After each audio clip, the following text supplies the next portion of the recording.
Hello and welcome to today's video.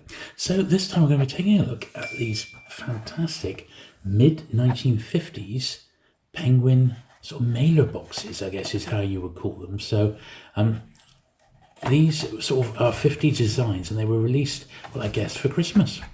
And the idea behind it was that, and I would imagine these were probably just given away in the bookshops, you would buy yourself a penguin book and then pop a book into it and then send it off as a present for someone.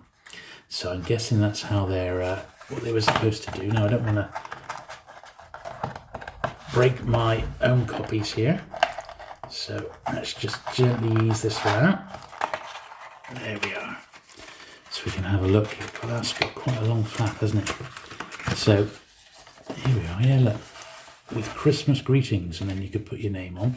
And this was actually, you would cut that bit out. How cool is this? So here is a book from that period, little PG Woodhouse. So we'd, I guess you'd slip it in like that. Maybe write your Merry Christmas greetings. Then you'd fold it over like that. And Bob's your uncle, and it actually feels a really nice little package, that one. Now I have no idea who these sort of illustrators are. They really are unknown to me. Maybe they were just Penguin House artists, or if this was taken from somewhere. Honestly, don't know. But I've done some research, and as far as I can see, there is only 3 in the range. This is the second one. This is perhaps my favourite one, design-wise at least. Very, very nice, this one. And if anything, I'd say the artwork is a little bit reminiscent of Edward Ardizoni, who did a lot of the children's books for Puffin at this time. So he was working for Penguin. So potentially it could be an Ardizoni, but there's no signature on there, and it would be the sort of thing that I think Penguin would shout about. But I'm imagining this is exactly the same. Yeah, so there's this separate card there. It's quite nice, isn't it, with Father Christmas and the penguin in the back. It says, if you already have this book, take it to your bookseller and ask him whether he will change it for another penguin. So that's pretty cool, isn't it? So say you had a copy of The Case of the Drowsy Mosquito by Earl Stanley Gardner, which, let's be honest, just the sort of thing you want to read at Christmas.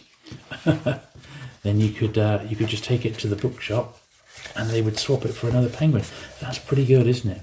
I mean, in actual fact, most bookshops would do that today for you without too much trouble.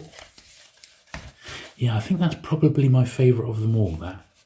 It's a great little idea, isn't it? I wonder why publishers haven't thought of doing this today. I don't know. And so that's the second one. As far as I know, there is just one more. Now this sort of stinks of the 1950s, doesn't it? Look at the design on it. Once again, so that one's a penguin to greet you. That's just a penguin for you. That one doesn't say anything. But I'm sure these were all released at around the same sort of time. And now this one's got a signature on. John Griffiths. So he must have been the designer of this. Definitely haven't seen a signature on the other ones. Printed in England.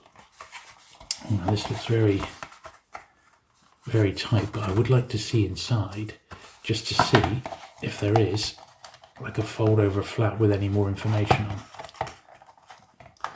At least we've been able to see who the designer was. Oh, it's ever so tight here. Is it going to ease out? See here, I've just come back with a little flathead screwdriver, which should be absolutely perfect just to slip inside there and pull this one out where my fingers can't reach. With a bit of luck, there we are. Come out.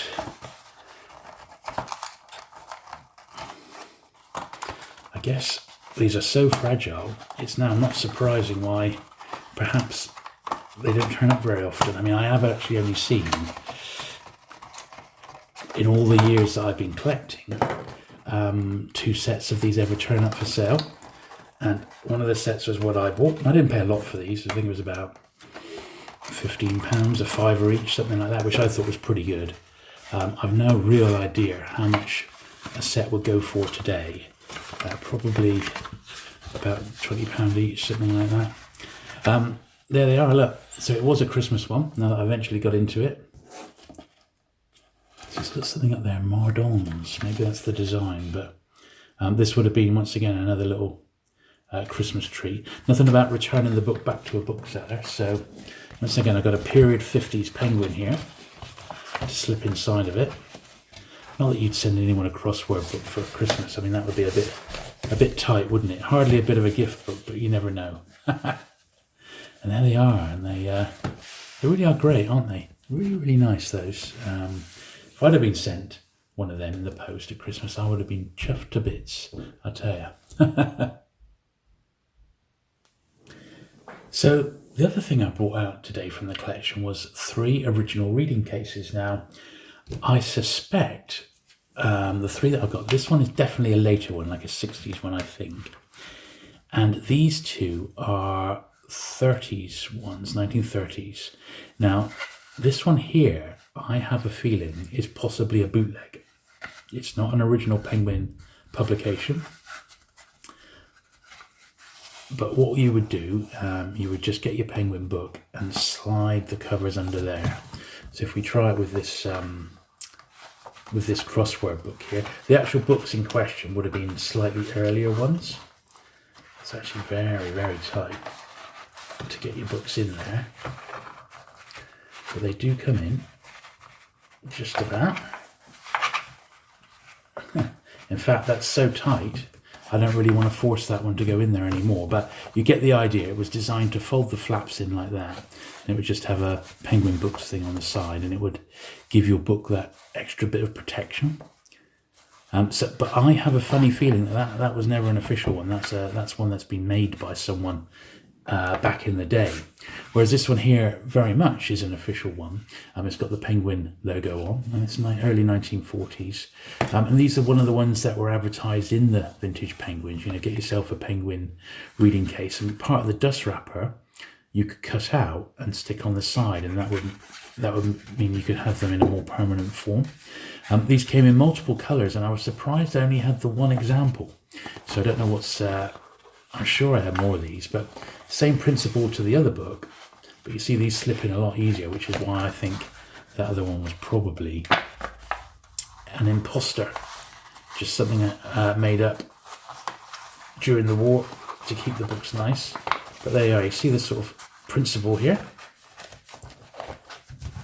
So now my Penguin is well and truly protected for taking down the bomb shelter or something like that, you know. Often overmissed. So if you ever do see a box of old books and you see one of these little silver penguins, it's probably inside will be a vintage penguin of some sort, and you never know, because it's been protected in a reading case for so long. It might be in really, really nice condition, which is pretty cool, isn't it? Now, the last one of these I actually got quite recently, and it was this one. It was in a real state, but because it's made of plastic, it cleaned up really well. So let's try this with, say, this crime book here rather than the crossword book. And exactly the same principle that we saw earlier on from the earlier 1930s, except Penguin have now been able to knock these up made of durable plastic, which is, I guess, a bit more hard wearing. As I said, I was able to just give this one a wash, and it came back to perfect condition. And I remember getting like plastic cases in like W.H. Smith's when I was a kid in the 70s to protect my books, and it's the same sort of principle.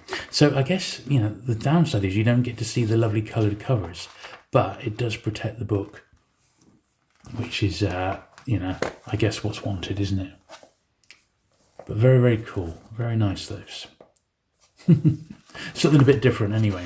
So do keep your eyes out for these, because I think they're pretty scarce. I mean, I'm not saying they're worth a lot of money, anything like that, but these old reading cases I think are a really interesting bit of the Penguin story, and vintage paperbacks in general. I just think they're a bit of a fun.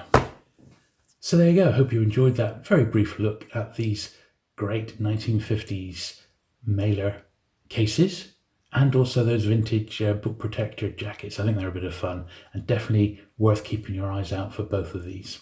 If you have enjoyed today's video, do please give it that thumbs up. Do please consider subscribing if you've not already for regular vintage paperback content, and I shall look forward to seeing you again very soon. Bye.